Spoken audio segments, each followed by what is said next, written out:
Existe uma pergunta que atravessa gerações, que ecoa em conversas silenciosas, em julgamentos rápidos e em olhares que não compreendem. Por que alguém se torna viciado? Mas talvez essa pergunta esteja olhando para o lugar errado. Talvez o vício não seja o problema que precisamos explicar. Talvez ele seja a tentativa de solução de algo muito mais profundo, mais antigo e muitas vezes invisível. Porque quando olhamos com atenção, com honestidade, percebemos que ninguém acorda um dia e decide se destruir. Isso não nasce de uma escolha simples.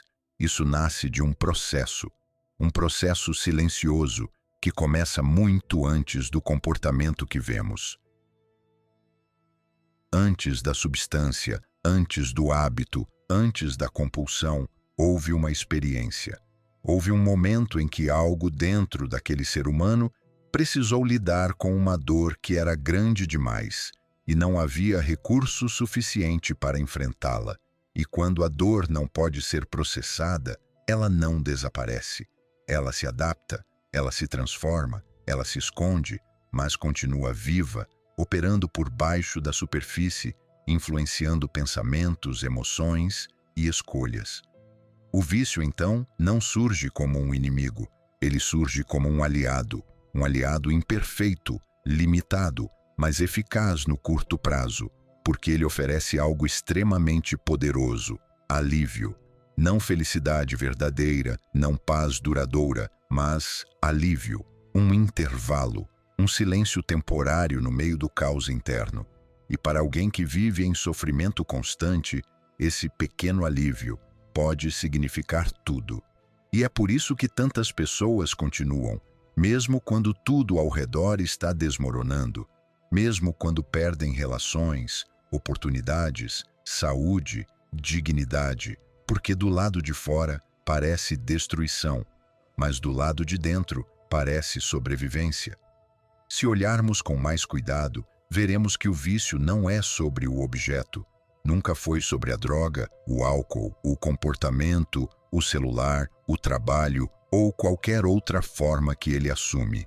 O objeto é apenas o meio. O verdadeiro núcleo está na relação, na função que aquilo cumpre dentro da vida emocional daquela pessoa. E essa função é quase sempre a mesma: anestesiar, distrair, controlar ou preencher algo que parece impossível de sustentar.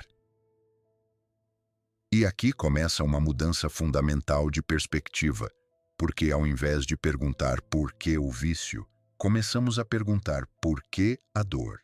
O que aconteceu dentro dessa história que tornou necessário criar uma fuga tão intensa? O que faltou que agora precisa ser substituído? Muitas vezes a resposta nos leva de volta ao início da vida. Não necessariamente a eventos extremos, embora eles também existam, mas muitas vezes a experiências mais sutis e contínuas. Falta de conexão, falta de segurança emocional, falta de presença.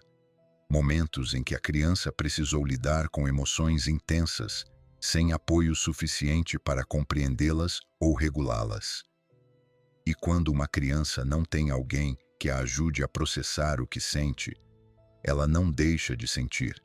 Ela apenas aprende a se adaptar, aprende a suprimir, aprende a se desconectar, aprende a encontrar formas alternativas de lidar com aquilo que, para ela, é insuportável.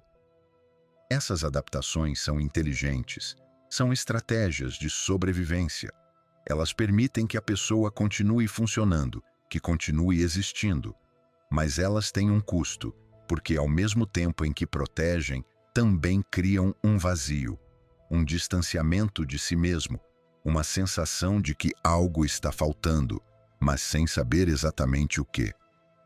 E esse vazio não desaparece com o tempo, ele cresce, ele se manifesta em inquietação, ansiedade, sensação de desconexão, uma dificuldade de simplesmente estar presente. E então, quando algo aparece oferecendo alívio imediato, a mente aprende rapidamente. É aqui que a biologia entra. O cérebro humano é moldado pela experiência. Ele aprende através da repetição, da associação, da recompensa.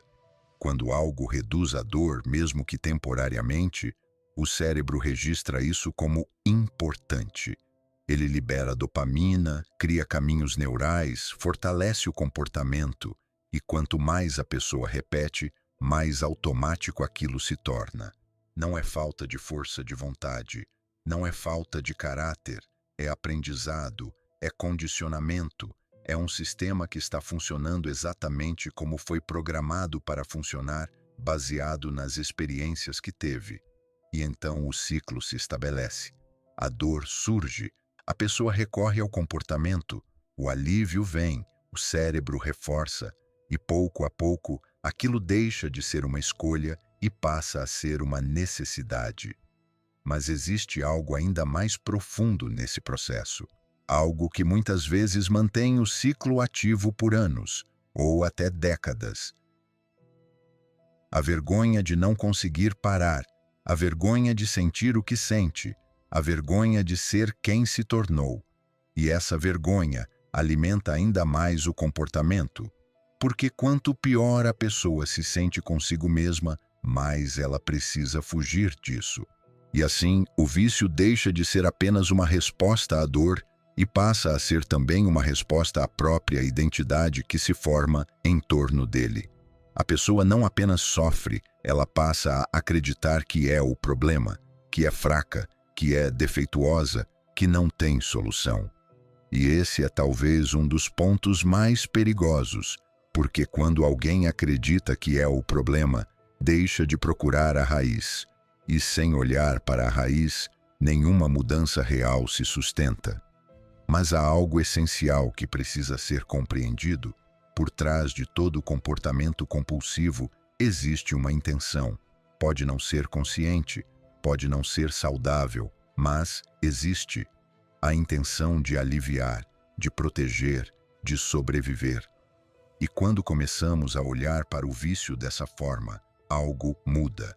O julgamento começa a dar lugar à curiosidade, a rejeição começa a dar lugar à compreensão, e isso não significa justificar o comportamento, mas entender o que o sustenta. Porque ninguém muda aquilo que não compreende, e ninguém cura aquilo que continua sendo tratado como inimigo. O caminho de saída não começa com controle, não começa com força bruta, não começa com punição, ele começa com consciência, com a capacidade de olhar para dentro e fazer uma pergunta diferente. Não o que há de errado comigo, mas o que aconteceu comigo. E essa pergunta abre espaço para algo que muitas vezes esteve ausente desde o início. Compaixão. Não uma compaixão superficial, mas uma compreensão profunda de que aquele comportamento foi, em algum momento, a melhor tentativa que aquela pessoa encontrou para lidar com o que sentia. E é a partir desse lugar que a mudança real começa, porque quando a dor é finalmente vista, reconhecida, acolhida, ela deixa de precisar gritar. E quando a dor diminui, a necessidade de fuga também diminui. Isso não é um processo rápido, não é linear, não é simples, porque envolve revisitar partes da história que foram evitadas por muito tempo. Envolve sentir o que antes parecia insuportável. Envolve reconstruir uma relação consigo mesmo, que talvez nunca tenha sido construída, mas também envolve algo profundamente humano.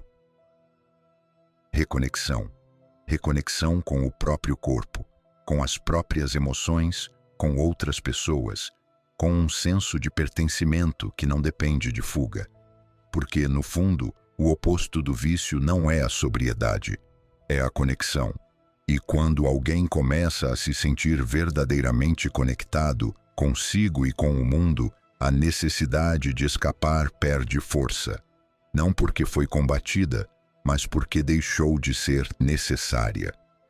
Então talvez, ao invés de olhar para o vício com julgamento, possamos olhar com uma nova pergunta. O que essa pessoa está tentando não sentir? Que dor está por trás desse comportamento? Que parte dela nunca foi cuidada? Porque, no fim, por trás de todo vício, existe um ser humano tentando, da única forma que aprendeu, sobreviver à própria dor.